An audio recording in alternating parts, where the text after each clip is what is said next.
Hey folks, welcome back to another Paul Mass video. Today let's check out the new upgraded Steven Metagross expansion grid, or further expansion. So there's a few good things about this. I feel like probably the best thing is that it's not really a 4 to 5/5. Like, I mean, well, it is, but again, like every time this expands, people's 4 or 5/5.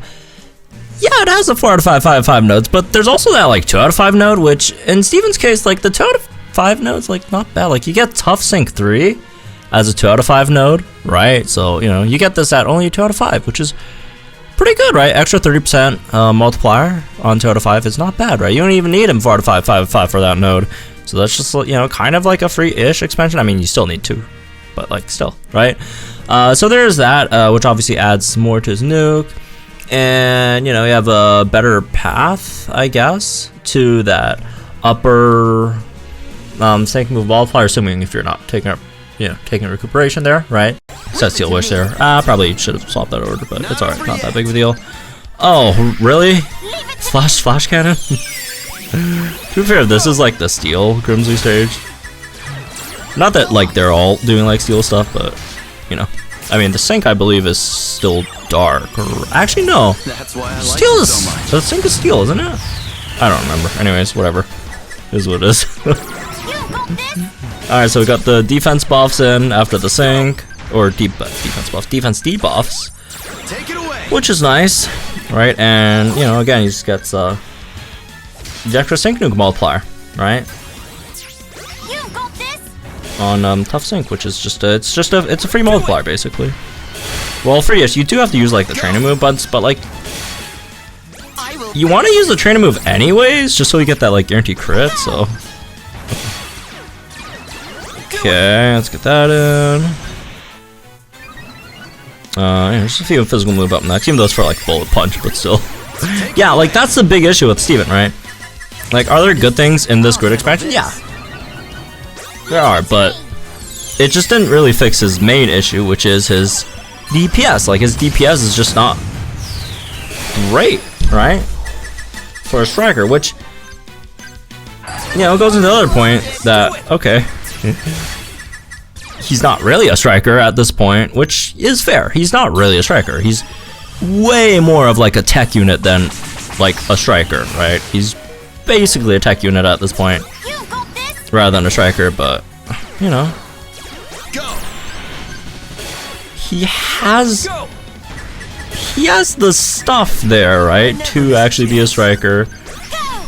He just needs a bit more help on that front, right? He just needs a bit more help there. But he has just he has the basis, because he has what, one of the highest like physical attack stats in the game, right? At least up there. Did we just miss like 2 of these in a row? The opponent has like evasion, which is annoying. I'll learn from this. Right? So yeah, he does have that going for him. And also he's literally a striker. Even though people don't really use him as a striker, because he's more valuable as this like flinch / like pseudo physical tank-ish unit, right? But you know, if they do give him some more multipliers when they expand his grid horizontally, that could definitely help a lot. But there's also some other cool things that you could do with this grid, which we'll check out now. Alright, so here's the other one. So we're gonna pick up the Bullet Punch Staggering 9, which is a guaranteed flinch, by the way. If you're guaranteed flinch, and if you're running post, what are you doing? Are you stupid? You're fighting Moltres. Where's your weather Pokemon? Look, is a weather unit good against Moltres? Yeah, definitely it's good. Is it? Do you have to have one?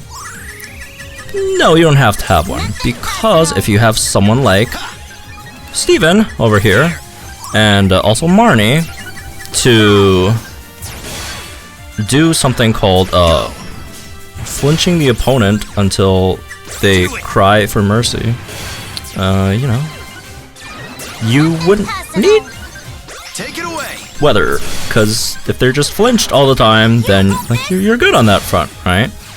And that's where the Staggering 9 comes in. It's the guaranteed It's a guaranteed flinch, right? It's like the Sync Nuke thing, kinda. And you really want that in certain situations, right? Where you like, you have to get a flinch in there. And for example, versus Moltres, that would be, I'd say that would be the second bar coming in when they're about to, you know, give you a big AoE heat wave that would burn everyone, right? For example, in that case scenario, that's where you'd want a guaranteed flinch. Right? At least I'd want one there. Unfortunately, we didn't crit there on that sync, which slightly sucks. Okay. Let's see. We do have to sort of calculate this one though. All right. I feel like 2 more Iron Heads probably won't finish it off, which is good, by the way. We don't want it to finish it off, so we could actually queue up the bullet punch on the right spot. There we go. There we go. There we go, folks. Here's where the guaranteed flinch comes in. It comes in right about here. They're about to heat wave and burn the entire team. We say no. Let's not have you heat wave and burn the entire team. Instead, let's flinch you so you don't do that at all. And we're gonna sync. Nice. All right. So yeah, that's basically just the gist of it. Let's also not Fire Blast our hoe over here, because Fire Blast hurts a lot, and it's not very nice to do. So yeah, that as well, folks. And also the third one coming in, right? The third bar coming in. Also would appreciate if they don't attack here at all with the again AoE burn heat wave, which is why we're gonna go ahead and guaranteed flinch that again. Aren't guaranteed flinches nice, folks? I think they're nice, right? Which is why I feel like the Steven Grid expansion is overhated. Like, people hate on this one like it's like total garbage. There's worse, you know, 4 to 5, 5, 5 grid expansions. Like, this is not the, like, he got like all of the nodes that he got. None of them are like completely useless. Vigilance is useful, right? Because he is a pseudo tank, you know, sort of unit, right? Pseudo physical tank thing, right? So vigilance is useful. Sync damage guard, you could definitely, you know, make use of that as well in the same vein. Obviously, tough sync 3 is useful. Unflappable, look, in this spot, usually all the units get something like this. And I would argue unflappable in comparison to most things is probably one of the more useful ones. And then the sync defense all -2, right? It's not like only once, it's every time you sync it's -2. So being a physical unit, running with physical units like Palatine's Marnie, that's good. And Bullet Punch staggering 9, which is a guaranteed flinch. Like, again, none of these are crazy good, right? None of these are crazy good. None of these fix his main issue, right? Which is DPS. But it's better than, like, I don't know, like, it's better than that. What was it, the anime one? Definitely, right? I mean, you could probably even argue like the Diantha one as well, right? It's really not the worst thing ever. Again, it didn't fix any of his issues, which is why it's not great. It's not. But I don't know. I just feel like people are overblowing this, saying this is like garbage. This is not. I don't think it's garbage, man. I really don't. Not fantastic. Doesn't fix his issues, but it's not like completely useless, right? Especially again, there's just a nice, you know, economic node over there at 2 out of 5 as well. So anyways, well, that's me this one, I guess. Hope y'all guys think in the comments down below. Like, enjoy the videos from my channel for some more Poem content. And I'll see you guys in the next one then.